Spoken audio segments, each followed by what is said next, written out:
თქვენ უყურებთ ჟურნალისტის დღიურს, მე ბექა ელბაქიძე ვარ და ვინც ახლა შემოგვიერთდა, კიდევ ერთხელ მოგესალმებით. კიდევ ერთი დღიური, რომელიც ჩვენს ოპერატორთან მელქო როსტიაშვილთან ერთად იტალიაში მოვამზადე. ევროპული კინოს ნომერ პირველი სკოლა, ჩინეთში და სადაც ცნობილი იტალიელი ხელოვანები სწავლობდნენ. ძველი და ახალი თაობის შეფასებები თანამედროვე კინოკრიზისზე. პირველი ქართველი კინოოპერატორი ქალი, რომელმაც ჯუზეპე ტორნატორესთან იმუშავა. ასევე მოგიყვებით, როგორ იქნებოდა ლუკინო ვისკონტის ცნობილი ფილმები და რა ხდება დღეს თანამედროვე იტალიურ კინოში. თქვენს წინ უამრავი ცნობილი კინოფრაგმენტი გაცოცხლდება, ასე რომ იმოგზაურეთ რომის ქუჩებში ჩვენთან ერთად. სიუჟეტს წარმოგიდგენთ საქართველოს კულტურის, ძეგლთა დაცვისა და სპორტის სამინისტრო. სიუჟეტს წარმოგიდგენთ აპი, იტალიური საწვავი საქართველოში.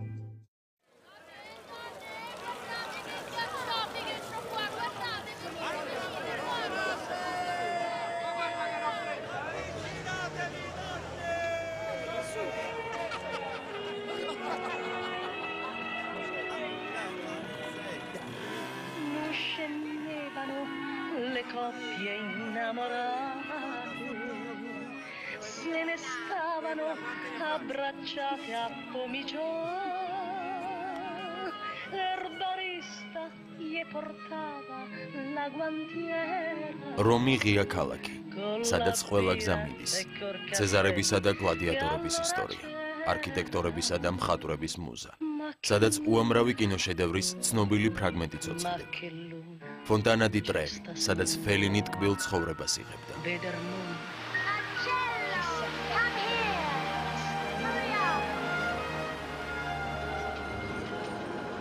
Piazza di Spagna, საიდანაც ოდრი ჰეპბერნისა და გრეგორი პეკის ცნობილი ტური იწყება რომაული არდადეგებით.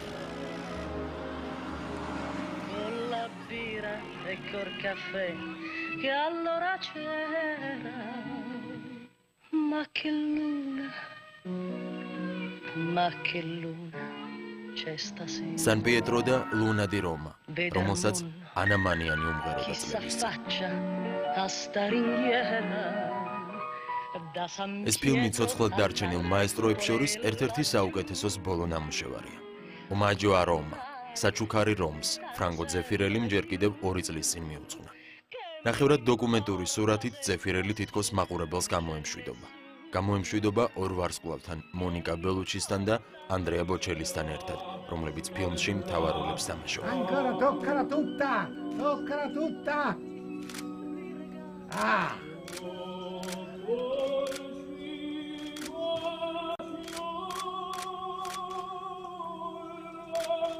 Felice! ჩემთვის ძალიან მნიშვნელოვანია მაესტრო ძეფირელის მაგიურ პროექტში მონაწილეობა. სამწუხაროა, რომ დიდი რეჟისორები აღარ არიან, ან თუ არიან, ვეღარ მუშაობენ. ამიტომ როგორც კი ძეფირელი შემომთავაზე, მაშინვე დავთანხმდი. ის უკვე ასაკშია. გული მწყდება, რომ მალე მასთან ერთად კიდევ ერთი ეპოქა დასრულდება. ალბათ სენტიმენტალურად გამომივა, მაგრამ მაინც გეტყვით, იტალიურ კინოს ძალიან დააკვირდა ფელინი. ჩემთვის ის პირველ რიგში იყო კაცი, რომელიც იტალიის მომავალს თვალნათლივ ხედავდა. ჯინჯერი და ფრედი, დამიცურავდა გემი, მთვარის ხმა. ამ ფილმებით მან იტალიის აპოკალიფსი აღწერა.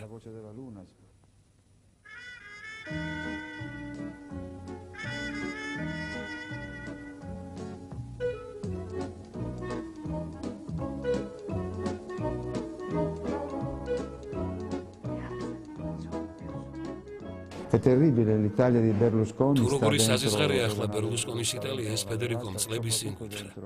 იმიტომ რომ ბერლუსკონი თუ მის წინააღმდეგ წავიდნენ, ფიზიკურადაც უსწორდება. ისევე როგორც გენერალი ლომბარდონი ფელინის ფილმიდან დამიცურავდა გემი. ბერლუსკონი თავისი ტელევიზიებით ადებილებს საზოგადოებას, აჩლუნგებს იტალიის მომავალს და ყურადღებას არ აქცევს კინოს. მახსოვს ჯერ კიდევ 25 წლის წინ ამბობდა ფელინი.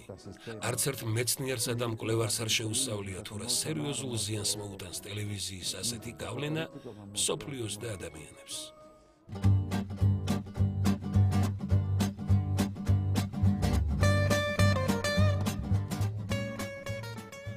ფელინის და ანტონიონის ფილმებს ახლა მხოლოდ კინოლექციებზე იხსენებენ. იტალიის კინო მომავალი სწორედ აქ, ჩინეთში, რომის მთავარ კინოსკოლაში იზრდება. აქ დღემდეა შემორჩენილი ცნობილი პავილიონები და დეკორაციები. მათ შორის მეხუთე პავილიონი, სადაც ფელინიმ თავისი ფილმების უმრავლესობა გადაიღო. რომის დეკორაციაა ცნობილი სერიალისთვის და მთელი ქუჩა, სადაც მარტინ სკორსეზე ნიუ-იორკის ბანდებს იღებდა. Prepare to receive the true Lord!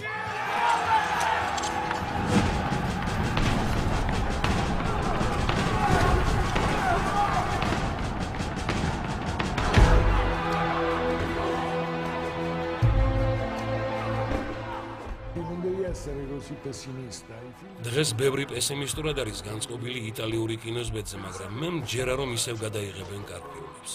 წარმოიდგინეთ, როგორ მდგომარეობაში იყო საფრანგეთი, როცა ნაპოლეონი გარდაიცვალა, ან რომი იულიუს კეისრის სიკვდილის შემდეგ. მინდა ამ სახელებს სიდიადით დაუკავშიროთ ჩვენი კინო. მართალია ახლა კრიზისია, ფული არსად არ არის, ფირიდან ციფრულზე გადავედით, მაგრამ მჯერა რომ ის თავიდან დაიბადება და იცოცხლებს. კინოოპერატორი ჯუზეპე ბერარდინი ახლა თავის გამოცდილებას სტუდენტებს უზიარებს. 50-იანი წლებიდან მოყოლებული მან 100-ზე მეტი ფილმი გადაიღო.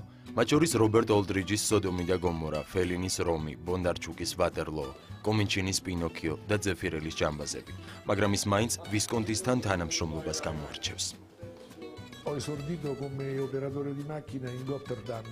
ლუკინო ვისკონტისთან თავს ყველაზე კარგად გრძნობდი. მას ჯეროდა ჩემი და სტიმულს მაძლევდა. პირველად ჩვენი თანამშრომლობა გოტერდამში დაიწყო, სადაც ის ფილმ ღმერთების დაცემას იღებდა. Frühling kommt, der Sperling piept, Duft aus Blütenkelchen. Bin in einen Mann verliebt und weiß nicht in welchen. Ob Geld hat, ist mir gleich, denn mich macht die Liebe reich. Kinder, heute Abend, da such ich mir was aus. Einen Mann, einen richtigen Mann. Kinder, die Jungen... შემდეგ გავაკეთეთ ლუდვიგი და უდანაშაულო. ამ ფილმამდე უნდა გადავგეღო სიკვდილი ვენეციაში, მაგრამ მაშინ დაკავებული ვიყავ. სხვა ფილმზე ვმუშაობდი. 2 კვირის შემდეგ დამირეკა ინგლისელმა რეჟისორმა, რომელიც ვენეციის ბექსტეიჯს აკეთებდა. მაშინ ვისკონტიმ თქვა, მხოლოდ იმ შემთხვევაში დავთანხმდები ბექსტეიჯის გაკეთებას, თუ ბეპე ბერარდინი იქნება დამდგმელი ოპერატორი. ასე რომ პირველად სწორედ ამ გენიალურმა რეჟისორმა მოვდეთ. ალბათ იღბლიანი აღმოჩნდა. Facevo la fotografia, quindi è stata la mia opera prima, il backstage di Morte a Venezia. პირველად BMC-ს გადასაღებ აპარატზე დაიწყო მუშაობა. ჩინეთში და სამ ისტორიულ კინომუზეუმში ასეთი უამრავი კინოაპარატია. მათ შორისაა ის ცნობილი კინოკამერებიც, რომლითაც პაზოლინი, ვისკონტი, ანტონიონი, ფელინი მუშაობდნენ. ბეპესთან ერთად ლეგენდარული არმანდო გროტეზიც ახლა კინოტექნიკას სტუდენტებს აცნობს. სწორედ მის სახელთან ასოცირდება ამ კინოაპარატის შექმნა. სინიორ გროტეზი გადასაღები აპარატის ბოლო მოდელს ჩვენს გვიჩვენებს, რომელიც თავად დააწყო. დიდი კინოს ოსტატები იმ პერიოდს იხსენებენ, როცა ჯერ კიდევ გაუმართავი ტექნიკით სასწაულებს ახდენდნენ. Su Ludwig c'era un'inquadratura che io dovevo passare su. მახსენდება, როდესაც ვისკონტისთან ლუდვიგზე მუშაობდი, იყო ასეთი ფრაგმენტი. ძალიან ნელა უნდა მივყოლოდი ვაგნერის მუსიკას და კადრი სილვანა მანგანოზე გადასულიყო, რომელიც ბავშვით ხელში იდგა.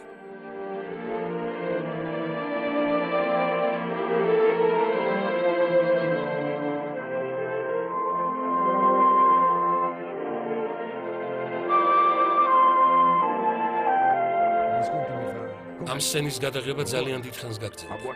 ვისკონტის ვეკითხები კარგი იყო, ის პასუხობს, ჟანდება ძალიან სწრაფად გადახვედა. ამის შემდეგ მიუბრუნდა ჩვენს ასისტენტს ალბინო კოკოს და უთხრა: დაეხმარე ამ იდიოტს. მოასმენინე ვაგნერის მუსიკა. მეორე დუბლზე მაესტროს უკვე მოეწონა. ამიტომაც იყო ის დიდი რეჟისორი, რადგან კადრის უნახავად მიხვდა, რომ მეორე სცენა მუსიკით უკეთესად გამომივიდა. ამ ისტორიებს იტალიური კინოს მეტრებისგან ნათია ჯაფარიძე უკვე 15 წელია ისმენს. ის პირველი ქართველი კინოოპერატორი ქალია, რომელსაც წილად ხვდა ბედნიერება იტალიურ კინოში თავისი წვლილი შეიტანოს. მე სამხატვრო აკადემიაში კინოს მხატვრობაზე ჩავაბარე და დიმიტრი თაყაიშვილი მყავდა პროფესორი. ასე რომ კინოს მხატვრობა, ოპერატორობა ყოველთვის ჩემი ოცნება იყო. გარდა ხატვისა, კინო ძალიან მაინტერესებდა. და ძალიან მიხარია, რომ შესაძლებლობა მომეცა იტალიაში მესწავლა ეს პროფესია, სადაც ყველაზე საუკეთესო ოპერატორები არიან მსოფლიოში. მან ადვილად გადალახა უცხო გარემოსთვის დამახასიათებელი სირთულეები და ევროპულ კინოში უკვე თავისი ადგილი დაიკავა. წლების განმავლობაში ოპერატორის ასისტენტად მუშაობდა. ბოლო პერიოდში კი ჩვენში ასე პოპულარული მალენას რეჟისორის ჯუზეპე ტორნატორის ახალი ფილმის ბაარიას ოპერატორი იყო. ბოლო ფილმი ბაარია გადავიღეთ სიცილიაში და მე ფაქტობრივად რაღაც სხვადასხვა პრობლემების გამო ბაარია აშენეს ტუნიზიაში და ტუნიზიაში გადაიღეს ბაარია, მთელი ქალაქი იყო აშენებული, კონსტრუქცია გაკეთდა მთელი ქალაქის ტუნისში.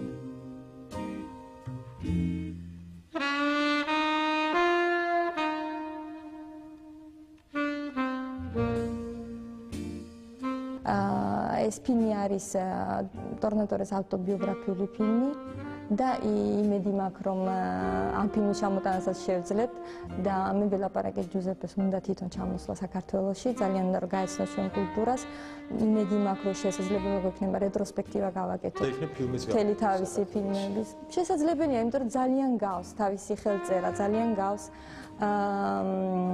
ჩვენი რეჟისორების ხელწერას. მე ძალიან ვამსგავსებ ტორნატორის კინოს, ვამსგავსებ ქართულ კარგ კინოს, რომელიც კეთდებოდა და გვაქვს ტრადიცია.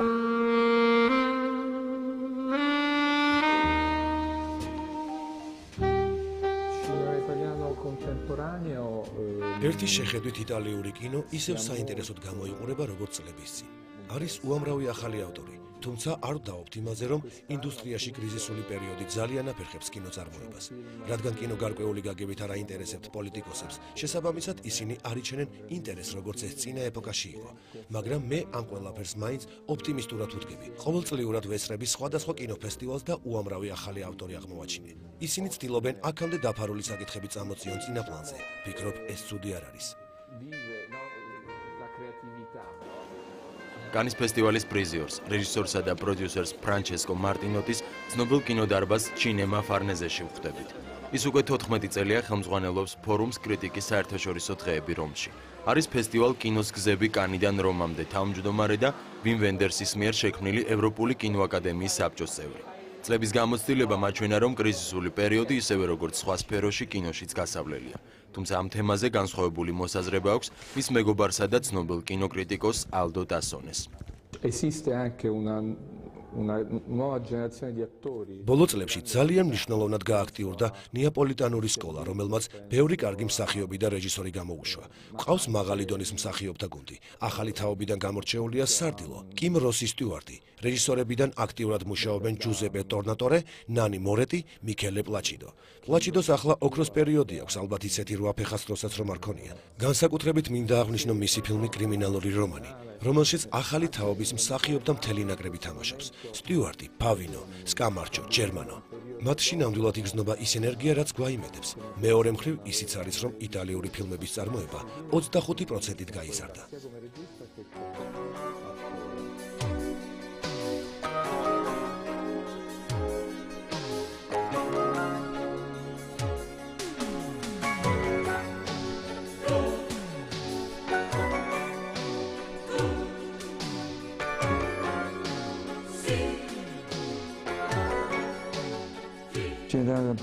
ძალზე სამწუხაროა, რომ ელიო პეტრი ძალიან ახალგაზრდა მოკვდა.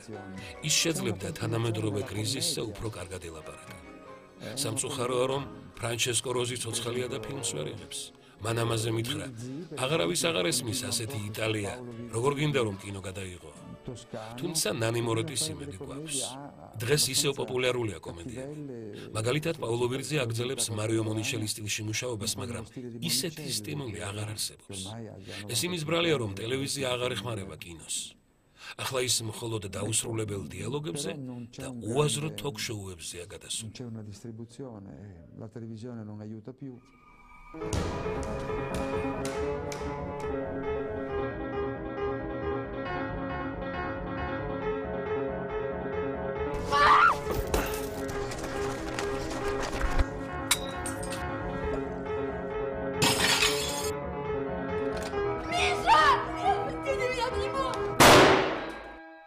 მთვარის პირველი ღამე, ამ სურათს ასე ქვია.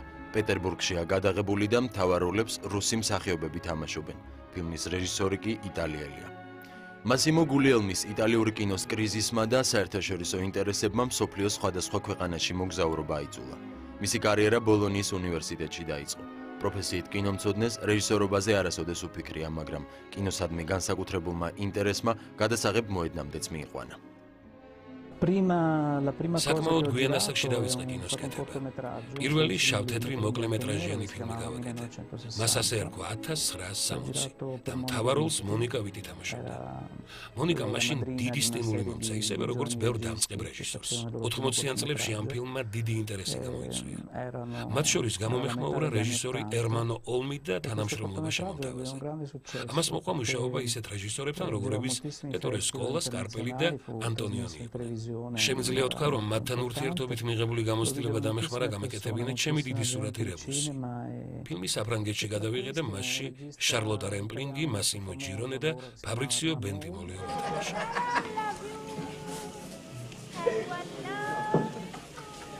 Sono la contessa Duterrai. Devo raggiungere Biarritz. მის შემოქმედებით რუქაზე ევროპის დანარჩენ ქვეყნებს შორის საქართველოც აღმოჩნდა. 90-იანების ბოლოს გულიელმი თბილისში იტალიის დღეებზე ჩამოვიდა. ამას კიდევ რამდენიმე ვიზიტი მოჰყვა და საბოლოო ჯამში იტალიურ-ქართული სურათით დასრულდა. ფილმი ნიკოლაძის ქუჩის მცხოვრები რეჟისორმა საქართველოში დაღუპული იტალიელი ჟურნალისტის ანტონიო როსოს ხსოვნას მიუძღვნა. მე საქართველოში 10 წლის წინ ვიყავი. სწორედ მაშინ დავიწყე მუშაობა იტალიელი ჟურნალისტის ანტონიო როსის მკვლელობაზე, რომელიც 2000 წელს პანკისის მოვლენებს აშუქებდა და იბრძოდა ჩეჩნეთში მიმდინარე პროცესების გამოსააშკარებლად. ის თბილისში ნიკოლაძის ქუჩაზე ცხოვრობდა, საიდანაც გაიტაცეს და მოკლეს. ჩემი ვიზიტის დროს რამდენიმე მნიშვნელოვან დეტალს ავაწყდი და გადავწყვიტე, რომ მასზე ფილმი უნდა გამეკეთებინა. Из желтых листьев в платьице простом,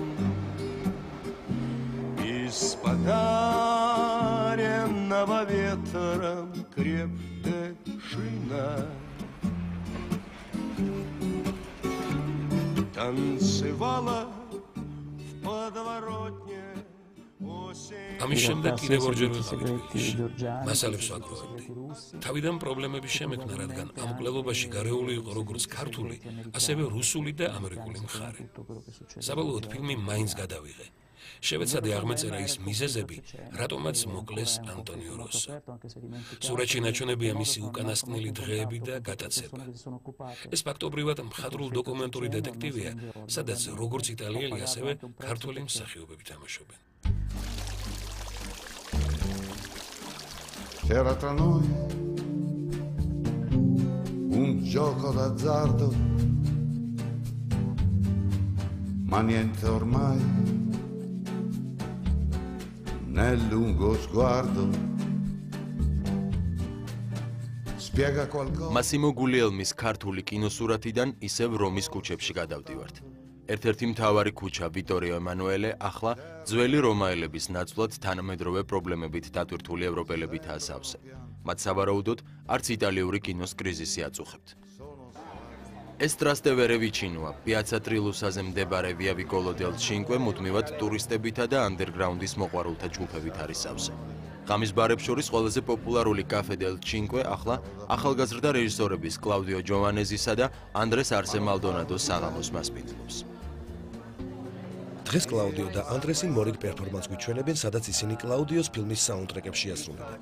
მათ მუსიკაშიც ერთობლივი შთაგონება აქვთ. ზოგჯერ ანდრესი ამბობს, კლაუდიო გოგო რომ იყოს, მას აუცილებლად ცოლად მოვიყვანდიო. ეს სიმართლეა. ისინი დიდი მეგობრები არიან, უფრო მეტიც. გონია რომ ეს ტანდემი იტალიური კინოს მომავალია. მათ უყვართ თავისი საქმე და ამას არ აკეთებენ კომერციისთვის. ეს სუფთა ხელოვნებაა, რომელიც ხალხს ეკუთვნის.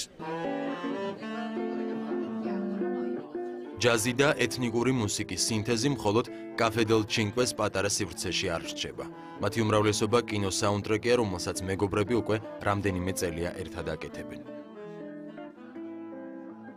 Claudio Giovanesi e Andres Arse Maldonado. კლაუდიო ჯოვანეზი და ანდრეს არსე მალდონადო.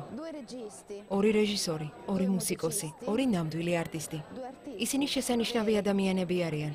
ეს ყველაფერი სინთეზშია. დღეს ასეთი ტანდემი იშვიათი შემთხვევაა. მათი შეხვედრაც მაგიური იყო. დაახლოებით ისე დიდ სიყვარულს რომ შეხვდები. უკვე წლებია ერთად მუშაობენ. მათი ხელოვნება ფეთქებადია. იგივე მუსიკის დროს სათითაოდ იზიარებენ თითოეულ აკორდს. თქვენ შეგიძლიათ ეს თავად მოისმინოთ. ანდრესი კოლუმბიელია, ამიტომაც იტალიურ კინოს უფრო კრიტიკულად უდგება. პროამერიკული ორიენტაცია იმაშიც ეხმარება, რომ არატიპიური იტალიური კინო შექმნას, რომელსაც ახლებური ენით გადმოსცემს და პერფორმანსებით აფორმებს. Il cinema italiano in questo momento è complesso da definire perché იტალიური კინო ამ ეტაპზე დიდი კომპლექსია, რომელსაც დასრულება სჭირდება. აქვს უზარმაზარი ინდუსტრიული სივრცე და არა ანდერგრაუნდი. აქ თუ შიგნით არ ხარ, აუცილებლად თამაშგარეშე მდგომარეობაში აღმოჩნდები. არ აქცევენ ყურადღებას რა გაკეთებია აქამდე. გარდა ამისა, თუ რამეს აკეთებ, მისი გაყიდვაც ძალიან რთულია. ხელს გვიშლის ეკონომიკური ფაქტორები. ასე არ არის ამერიკაში, საფრანგეთსა და ბრიტანეთში. ჩვენი კინოინდუსტრია ამჟამად საშობაო ფილმებზეა დამოკიდებული, საიდანაც დიდი შემოსავალი აქვს. არის საავტორო ფილმებიც, მაგალითად, როგორც ჩემმა მეგობარმა კლაუდიომ Ci sono tanti modi per andare lontano. Puoi correre fino a perdere il fiato. რაც შეეხება კლაუდიო ჯოვანეზის, მან ცენტრო სპერიმენტალე სკოლა დი ჩინემატოგრაფია დაამთავრა. ევროპაში ყველაზე პრესტიჟული რომის კინოსკოლა. სტუდენტური ნამუშევრების შემდეგ უკვე მოასწრო სრულმეტრაჟიანი მხატვრული ფილმის La Casa sulle Nuvole-ს გადაღებაც. ფილმში მთავარ როლს ცნობილი მსახიობის ჯანკარლო ჯანინის შვილი ადრიანო ჯანინი თამაშობს. ცოტა რთულია ციფრულ ტექნიკაზე მუშაობა, რადგან ნამდვილი კინო ფირზე იქმნება. სამწუხაროდ სახელმწიფო არ იხდის ფულს კულტურის განვითარებისთვის. დღეს კულტურა ძალიან დამოკიდებული და გადაბმულია პოლიტიკაზე. აი ეს არის პრობლემა. ფიქრობ, ჯერ უნდა შექმნან ახალი კანონი ფილმზე, როგორც ეს საფრანგეთში გააკეთეს და ამის შემდეგ უფრო მეტ ფილმს გავაკეთებთ.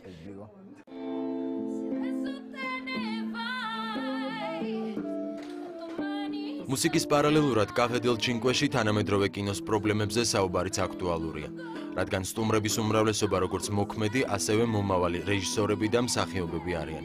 მათ შორის თავის შეხედულებებს თეატრისა და კინოს ერთ-ერთი წამყვანი მსახიობი პატრიცია ბერნარდინი გვიზიარებს.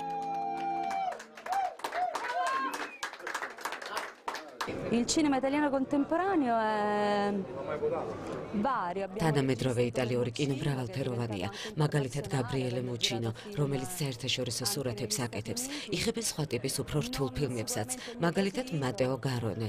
კარგი რეჟისორები ყავს, მაგრამ იტალიური კინო მაინც ვერ ახერხებს რამდენიმე გამონაკლისის გარდა გამოუშვეს ისეთი დიდი ფილმები, როგორიც იყო ადრე. დღეს ძირითადად არატიპიურ იტალიურ კინოს იღებენ, უმრავლესობა ერთმანეთს გავს. კიდევ ერთი პრობლემა, აქ უცხოელები უფრო მეტად მუშაობენ ვიდრე იტალიელები. რაც შეეხება სამსახიობო სკოლას უამრავია, არიან კარგი მასწავლებლებიც, თუმცა ბევრი მსახიობი ვერ ახერხებს დასაქმდეს თეატრსა და კინოში.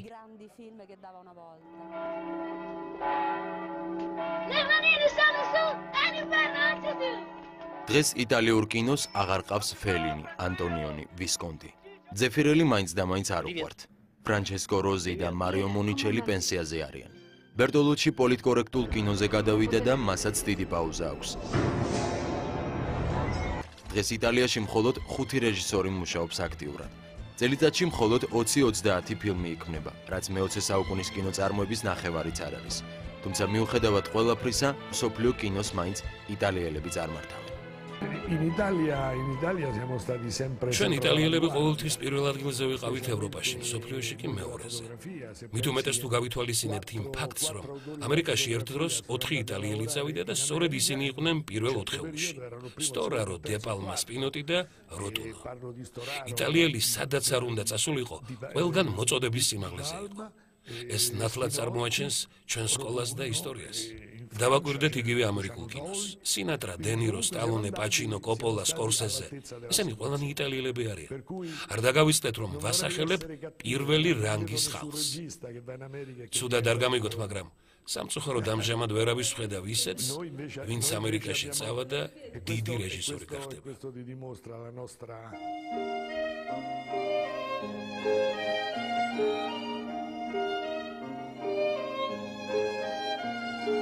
Senza fine tu trascini la nostra vita, senza un attimo di respiro per sognare, per poter ricordare.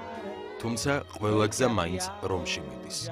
ეს ადგილები ყველაზე ძველი და დიდი იმპერიის ისტორიას ინახავს. ამ ისტორიის ნაწილია უკვე ის დიდი კინოც, რომელიც სწორედ ამ ქალაქიდან გაიცნო მსოფლიო.